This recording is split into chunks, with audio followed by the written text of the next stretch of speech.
Assalamualaikum warahmatullahi wabarakatuh. Jumpa di perkuliahan sejarah kebudayaan Islam. Kita langsung ke poin. Yang pertama dari makna sejarah kebudayaan Islam itu sendiri. Jadi berasal dari 3 kata, sejarah, kebudayaan, dan Islam. Sejarah, kalau kita melihat kamus dari KBBI, ini bermakna asal-usul istilah, kemudian juga bermakna kejadian dan peristiwa yang benar-benar terjadi pada masa lampau. Kemudian yang berikutnya juga bermakna pengetahuan atau uraian tentang peristiwa dan kejadian yang benar-benar terjadi pada masa lampau.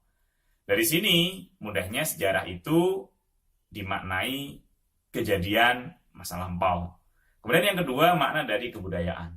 Makna dari kebudayaan, kalau kita lihat kamus, itu juga bermakna hasil kegiatan dan penciptaan batin atau akal budi manusia, seperti kepercayaan, kesenian, adat istiadat. Kalau menurut Kuncoro Ningrat, itu kebudayaan itu dimaknai keseluruhan sistem gagasan, tindakan, dan hasil karya manusia dalam rangka kehidupan masyarakat yang dijadikan milik diri manusia dengan belajar. Mudahnya, itu kebudayaan dimaknai peninggalan masa lalu dengan berbagai bentuknya. Yang berikutnya yakni makna dari Islam. Islam itu adalah agama yang dibawa oleh Nabi Muhammad. Itu kalau kita melihat di kitab Mabadi Fikih Juz 1. Ruang lingkup dari sejarah kebudayaan Islam. Untuk mengetahui ruang lingkup dari sejarah kebudayaan Islam, maka kita perlu tahu dulu sebenarnya ruang lingkup kebudayaan itu apa saja. Ruang lingkupnya ada 7. Yang pertama yakni bahasa. Kemudian yang kedua, sistem pengetahuan. Yang ketiga, sistem kemasyarakatan. Yang keempat, sistem peralatan hidup dan teknologi. Yang kelima, sistem pencaharian hidup. Yang keenam, sistem religi. Dan yang ketujuh, kesenian. Itu ruang lingkup kebudayaan menurut Kuncoro Ningrat. Lalu kemudian ruang lingkup dari kebudayaan Islam seperti apa? Maka ya dari 7 hal tadi, mulai dari bahasa sampai kesenian, yang ada hubungannya dengan Islam atau yang ada hubungannya dengan peninggalan Islam. Yang berikutnya apa saja sih yang akan kita pelajari selama 1 semester ini? Ini sudah ada RPS nanti yang akan saya share di WA. Jadi di pertemuan pertama ini pengantarnya, lalu kemudian nanti yang kedua saya ajari bagaimana cara penulisan makalah yang baik, pencarian sumber rujukan itu seperti apa, lalu kemudian menggunakan sumber rujukan tadi itu seperti apa. Karena makalah yang ketika beberapa halaman hanya dengan menggunakan 1 sumber rujukan itu makalah yang jelek. Maka dari itu paling bagus itu ketika makalah dalam 1 subbab itu melibatkan beberapa literatur. Itu caranya bagaimana nanti di video berikutnya, yakni bagian dari pertemuan kedua. Kemudian yang pertemuan ketiga, kita akan bahas kebudayaan Islam pada era Mekah pada zaman Nabi Muhammad. Pada zaman Nabi Muhammad itu pada waktu di periode Mekah itu seperti apa? Yakni di sana didahului dengan zaman Jahiliyah, lalu Nabi Muhammad datang dengan membawa Islam. Ketika Islam datang, itu kebudayaan apa saja di Mekah yang ditinggalkan oleh Rasulullah, itu nanti akan kita bahas, kita eksplorasi di pertemuan ketiga. Lalu kemudian di pertemuan keempat, kita akan membahas kebudayaan Islam pada periode Madinah, masih pada zaman Nabi Muhammad. Sama seperti periode Mekah, namun yang kita bahas yakni ketika di Madinah juga sama.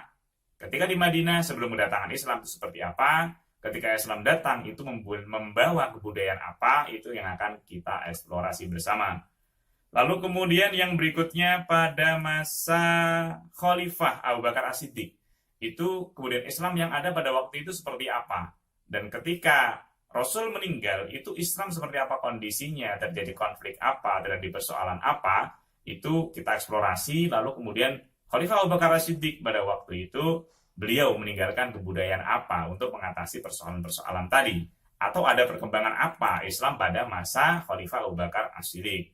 Lalu kemudian pada pertemuan ke-6, itu kita membahas kebudayaan Islam pada era Khalifah Umar bin Khattab. Kemudian pada pertemuan ke-7, pada masa Khalifah Utsman bin Affan. Pada pertemuan ke-8 kita gunakan untuk UTS. Kalau kemudian pertemuan ke-9 Kita lanjut di kebudayaan Islam pada periode Khalifah Ali bin Abi Thalib. Lalu kemudian di pertemuan ke-10 kita membahas kebudayaan Islam pada masa dinasti Umayyah I, dan diteruskan pada pertemuan berikutnya kita membahas kebudayaan Islam pada masa dinasti Abbasiyah. Lalu pada periode berikutnya yakni kebudayaan Islam pada periode dinasti Umayyah II yang berada di Spanyol. Jadi kalau Anda pernah mendengar istilah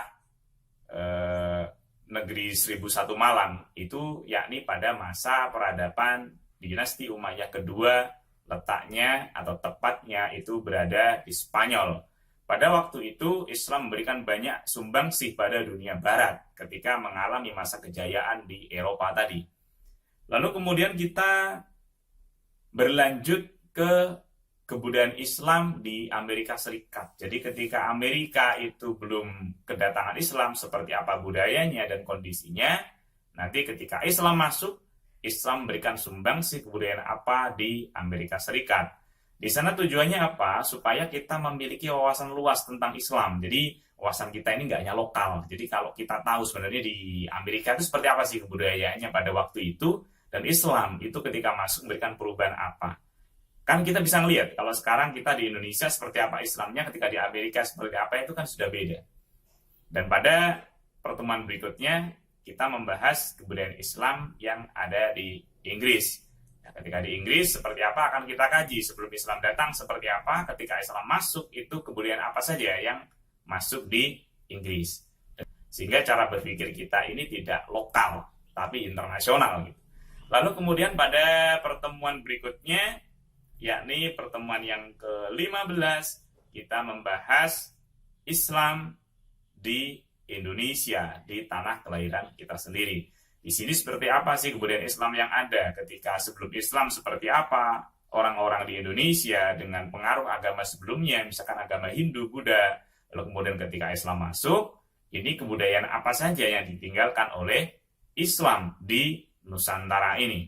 Kalau kita bisa melihat sekarang juga ada kenduren misalkan, lalu kemudian ada acara 7 hari atau 40 hari, pasaran bayi, dan lain-lainnya. Itu bagian dari kebudayaan Islam yang terjadi di Indonesia, yang di sana ajaran Islam mengalami akulturasi budaya dengan budaya-budaya lokal.